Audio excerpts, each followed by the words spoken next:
रामेश्वरम भक्ति, इतिहास और अगाध सागर का वो पावन संगम जहां पहुंचकर हर आत्मा को एक असीम शांति की अनुभूति होती है। तमिलनाडु का ये पवित्र द्वीप न केवल 12 ज्योतिर्लिंगों में से एक है, बल्कि हमारे सनातन धर्म के पावन 4 धामों का एक बेहद महत्वपूर्ण हिस्सा भी है। हवा में यहाँ सिर्फ समंदर की लहरों की खुशबू नहीं है, बल्कि सदियों पुराने मंत्रों की गूंज बसी है। रामेश्वरम सिर्फ नक्शे पर कोई जगह नहीं है, ये वो पावन भूमि है जहाँ रामायण का हर पन्ना आज भी सांस लेता है। सदियों से लाखों श्रद्धालु वे यहाँ अपने पापों से मुक्ति, सच्ची भक्ति और महादेव व श्री राम के चरणों में खुद को समर्पित करने आते हैं। इस द्वीप के ठीक बीचों बीच इसकी आध्यात्मिक आत्मा के रूप में खड़ा है भव्य रामनाथ स्वामी मंदिर। वास्तुकला का ये अद्भुत चमत्कार दुनिया भर में अपने विशाल गलियारे के लिए जाना जाता है, जो दुनिया का सबसे लंबा मंदिर गलियारा है, जिसमें 1000 से अधिक नक्काशीदार खंभे लगे हैं। इन गूंजते हुए रास्तों पर चलना ऐसा लगता है मानो हम समय के अनंत गलियारों से गुजर रहे हों। लेकिन असली दिव्यता तो मंदिर के गर्भगृह में निवास करती है, जहां भगवान शिव की पूजा सिर्फ एक देवता के रूप में नहीं, बल्कि रामनाथ स्वामी यानी राम के ईश्वर के रूप में की जाती है। इस मंदिर का इतिहास हमें त्रेता युग में लंका के भीषण युद्ध के ठीक बाद के समय में ले जाता है।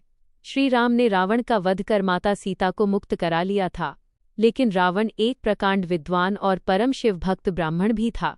युद्ध में एक ब्राह्मण के वध के दोष से मुक्त होने के लिए श्रीराम इसी तट पर भगवान शिव की आराधना करना चाहते थे। उन्होंने हनुमान जी को कैलाश पर्वत से एक पवित्र शिवलिंग लाने के लिए भेजा, लेकिन जैसे जैसे पूजा का शुभ मुहूर्त पास आता गया, हनुमान जी वापस नहीं लौट पाए।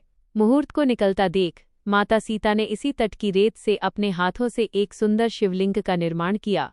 माता सीता द्वारा बनाई गई और श्रीराम द्वारा प्रतिष्ठित की गई यही रेत की शिवलिंग आज रामेश्वरम की आत्मा बनकर विराजमान है, जिसे हम रामलिंगम कहते हैं। जब हनुमान जी कैलाश से शिवलिंग लेकर लौटे और उन्होंने देखा कि पूजा संपन्न हो चुकी है, तो उनका दिल बैठ गया।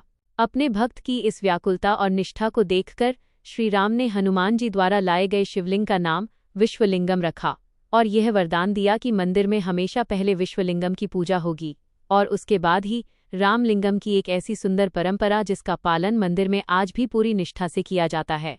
रामेश्वरम की यह यात्रा अंतरात्मा को पवित्र करने का एक गहरा अनुष्ठान है, जिसकी शुरुआत होती है अग्नि तीर्थम से। ये मंदिर के ठीक सामने स्थित एक शांत समुद्र तट है, जिसके बारे में माना जाता है कि इसका पानी साक्षात गंगा जितना ही पवित्र है।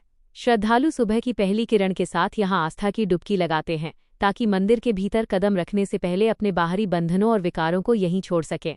मंदिर की ऊंची दीवारों के भीतर एक अनोखी आध्यात्मिक यात्रा छिपी है। 22 पवित्र कुएं, जिन्हें 22 तीर्थम कहा जाता है। माना जाता है कि हर कुएं में अलग अलग दैवीय शक्तियां और औषधीय गुण मौजूद हैं। श्रद्धालु एक के बाद एक तय क्रम में इन कुओं की ओर बढ़ते हैं, जहां मंदिर के पुजारी उन पर पवित्र जल अर्पित करते हैं। महालक्ष्मी तीर्थम का जल समृद्धि लाता है, सावित्री तीर्थम ज्ञान प्रदान करता है और अंतिम कुआं, जिसे कोडी तीर्थम कहा जाता है, मोक्ष की राह खोलता है। जब आप इस अनुष्ठान को पूरा करके पवित्र जल से सराबोर होकर और शिव का नाम जपते हुए बाहर आते हैं, तो आपके भीतर एक असीम हल्कापन और आनंद भर जाता है। मुख्य मंदिर से कुछ ही दूरी पर स्थित है धनुषकोडी, एक ऐसी जगह जहां वास्तविकता और इतिहास की सीमाएं आपस में मिल जाती हैं।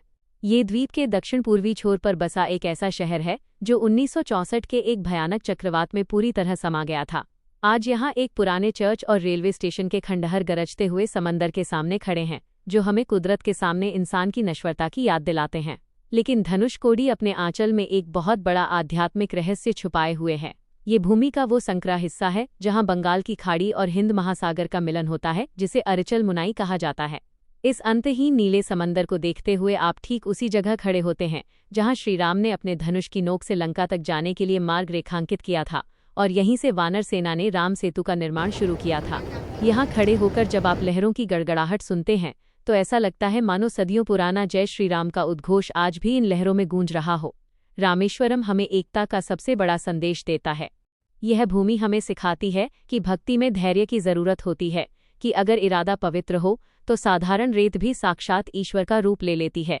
और चाहे हमारी जिंदगी में मुश्किलों का समंदर कितना ही बड़ा क्यों न हो, सच्ची आस्था हमेशा उस पर एक मजबूत सेतु बना ही देती है।